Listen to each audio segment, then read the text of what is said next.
What if I told you the biggest fight in the Elbaf Arc is still Luffy versus Loki, but not in the way you think? Because at first I think everybody thought that Loki was set up as the main villain, but then the God Knights pulled up looking like Thanos showing up in Wakanda, and suddenly everyone flipped the script. Now, fans are convinced that Shamrock is the true endgame of the Elbaf Arc, but what if we've been looking at this all wrong?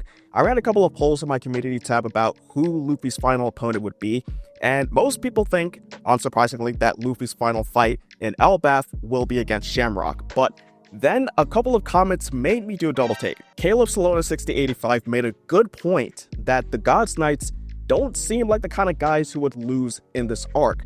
Like, these are world government adversaries we're talking about. They're not just island-level villains. Plus, I think it's fair to say that a proper battle against the God's Knights is more suited for people like Dragon and the Revolutionary Army. Then, Growthstock suggested that what if Luffy versus Shamrock isn't even the final matchup? What if it just happens midway through the arc? Unfortunately, it doesn't seem like Shamrock is sticking around anytime soon, since there's business to handle at Mary Joie after the whole Reverie fiasco with the Revolutionary Army. Still, the sentiment remains that even he doesn't believe that the God's Knights, or at the very least Shamrock, will be Luffy's final obstacle in the Elbaf arc. And so it got me thinking, are we falling for the same setup Oda pulled in Whole Cake Island? Back then, we all assumed Luffy's last opponent would be Big Mom, only for the real battle to be against Katakuri.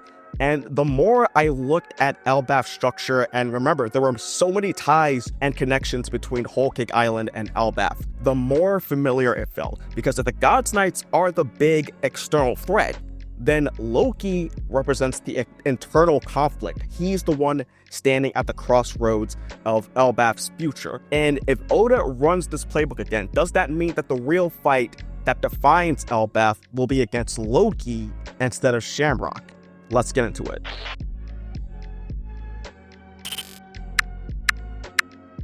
So if Elbaf is shaping like Whole Cake Island, like I'm thinking, this kind of raises a weird question. Who's the Katakuri of this arc? Because most people assume it's Shamrock, and yeah, I get it. He's got the whole untouchable endgame God King aura, and since he's tied to the Celestial Dragons, it feels right to assume Luffy's last fight in Elbaf would be against him. But the more I think about it, the more it feels like we might be walking into the same trap Oda set in Whole Cake Island. Because here's the thing. Whole Cake Island wasn't really about defeating Big Mom, it was about surviving her. She was this huge, unstoppable force. Her power, her reach, her ability to absolutely lose it over missing some wedding cake. The whole arc revolved around dodging her wrath. But when it came down to Luffy's most important fight, the one that actually defined the arc, it wasn't her, it was Katakuri. At first, Katakuri seemed like your standard overpowered right-hand man, unbeatable observation haki, undefeated in battle, literally designed to stop Luffy from escaping. Katakuri even mirrors Luffy's powers, as they share in anything you could do, I could do dynamic. But then Oda pulled back the curtain, and suddenly, Katakuri wasn't this perfect warrior anymore. He was just this guy stuck playing a role he never really got to choose. He had to be the strongest, he had to be invincible, he had to be the perfect older brother. And when Luffy came along, he kind of blew that whole image apart, which kind of reminds me of Loki, because since day one, Loki has been the accursed prince. That's his whole deal. The prophecy says he was going to kill his father, and that supposedly happened. He's taken on the persona of the sun god, believing that he's destined to destroy the world, and everyone kind of just accepts that. But what if he deep down doesn't really want that? What if he's just playing a role that was forced on him? See, Loki and Katakuri actually share a fascinating parallel in how they both struggle with fate, expectations, and the roles that they believe they must fulfill. At first glance, they seem very vastly different. Katakuri is this disciplined, hyper-controlled guy who literally sees the future, while Loki is literally, and might as well be metaphorically, blind to any future outside of what has been foretold. But at their core, they're both trapped by what they believe is an inescapable destiny. Katakuri's future sight haki is a perfect metaphor for his character. He sees the future because he has to be in control. Every second, every move, every outcome, it all has to be predictable, because anything outside of that could expose weakness. His whole life has been about maintaining an image he never chose. Loki, on the other hand, he doesn't try to control his future. He's already surrendered to it. If the prophecy and the Elbaf giants say he's the one who will destroy the world, then what's the point of resisting? Where Katakuri fought to uphold his image, Loki might have already given up. And this is where Luffy comes in, because I think what Oda is going to prove is how Luffy's job is to disrupt both of these worldviews in the exact same way. He doesn't care about seeing the future, and he doesn't believe in being bound by fate. Luffy fights in the moment. He shapes the future as he goes, refusing to let expectations define him. That's why Katakuri lost. It wasn't just that Luffy beat him physically, it was that he shattered the illusion that the future was set in stone. And what about Loki? The challenge will be different, but the effect remains the same.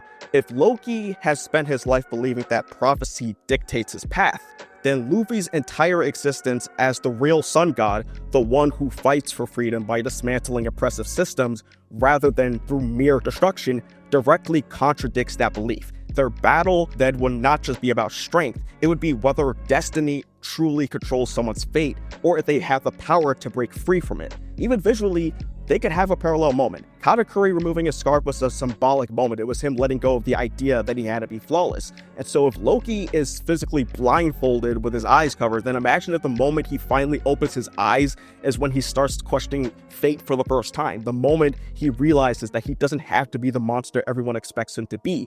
And that brings me back to the God's Knights, because if Luffy's real battle is against Loki, where would the God's Knights fit into all this? Because let's be honest, they don't seem like a Elbaf problem. I mean, they are, like, they're literally about to commit giant trafficking with the kids, but still, I think in the grander scheme of things, they seem more like a global revolutionary army kind of problem rather than an eternal issue within Elbaf. And I think it wouldn't make sense for the God's Knights to be defeated in an arc while there's still so much story to explore with them post-Elbaf, especially considering their potential interactions with the revolutionary army.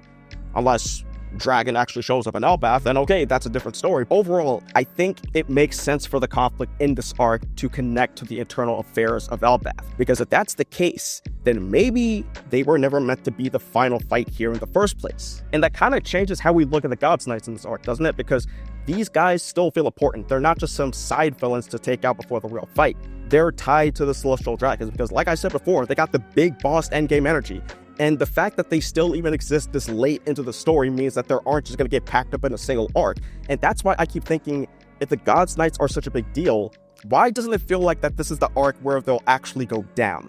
Like, when you look at who they are, what they represent, and what their introduction means for the larger world, it feels like their battle should be bigger than just Elbaf.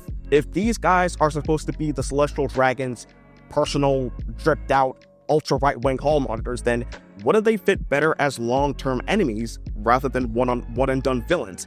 I mean, taking out Shamrock now would be like if Oda had introduced Akainu in Marineford and then had Luffy beat him in Fishman Island. Like, I think it's way too soon for that kind of payoff. And that's why I keep coming back to what Caleb Salona 6085 said in my community poll. He doesn't see the God's Knights being defeated here, and honestly, I think it kind of makes sense, because these guys are more than just an island-level problem. They're a world government problem. The kind of problem that probably isn't going to get solved just by Luffy. And you know who's been gearing up for a fight with the Celestial Dragons for apparently the longest time? Dragon. Now, yeah, I know. Every time someone brings up Dragon, it's usually in the context of Dragon looking east, slander, or agenda. He's been in hot water with the fandom for some time, but hear me out.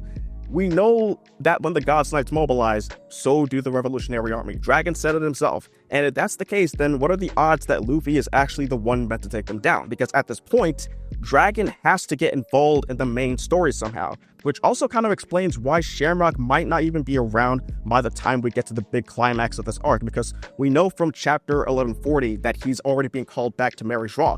Like, the man literally got here and now he's about to dip.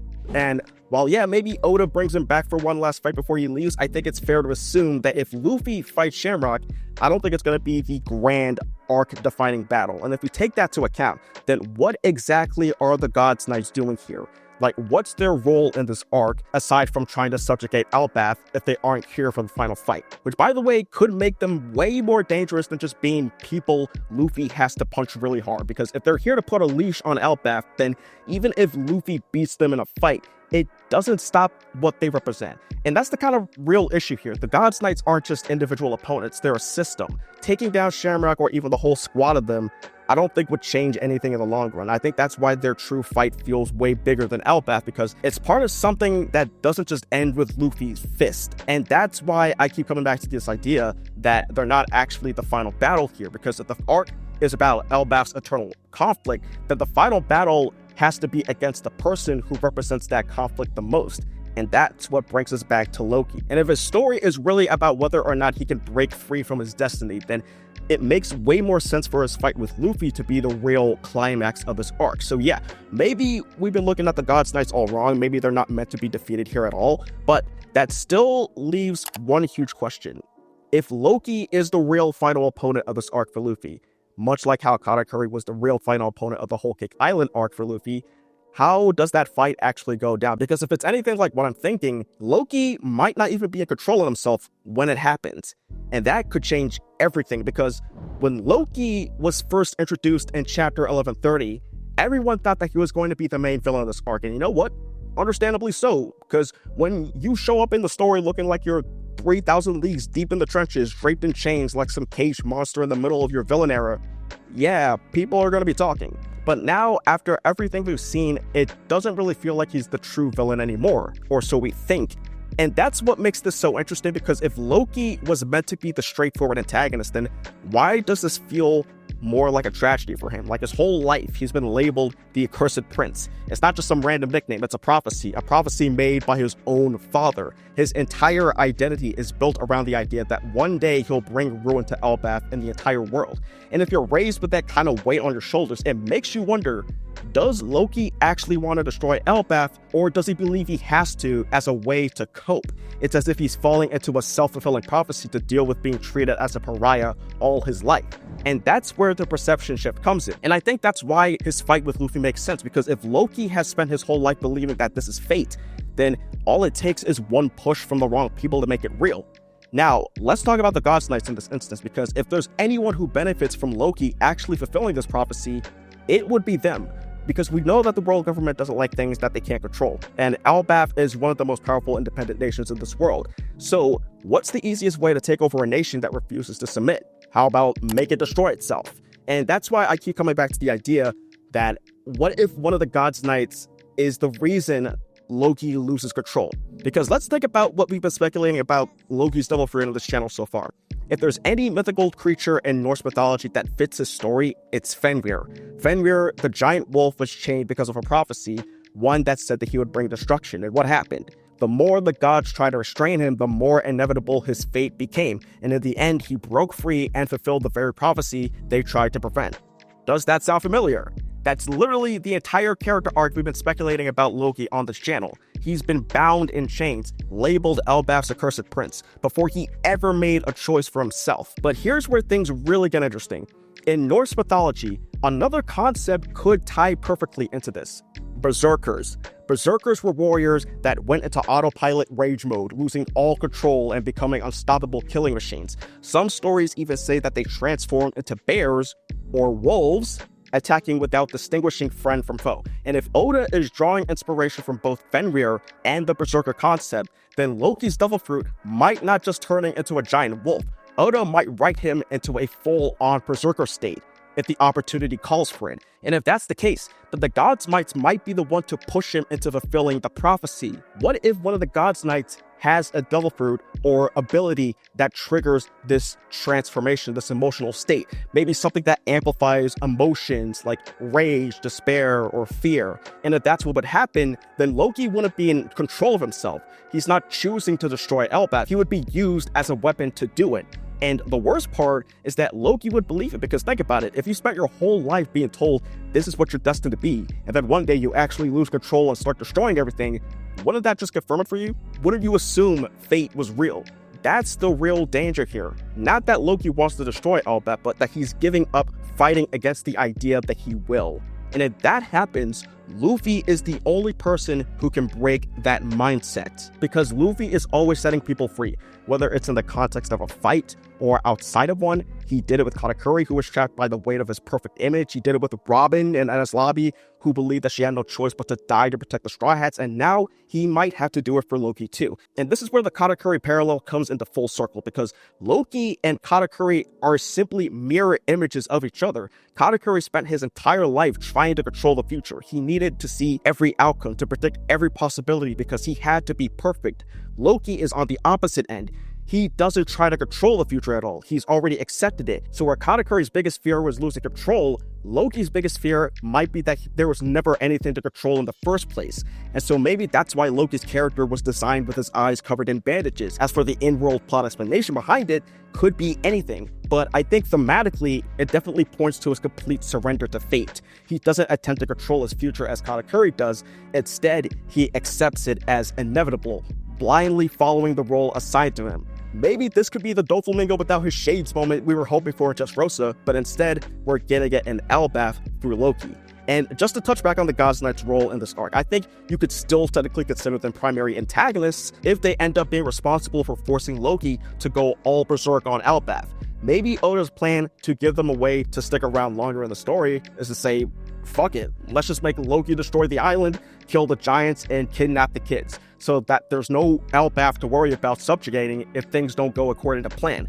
I can see that happening. If they're the ones who would force Loki into the state, then the world government wouldn't need to take over Elbaf by force if they could make Elbaf collapse in on itself, if they could use Loki to burn it down. So yeah, maybe we've been looking at this all wrong.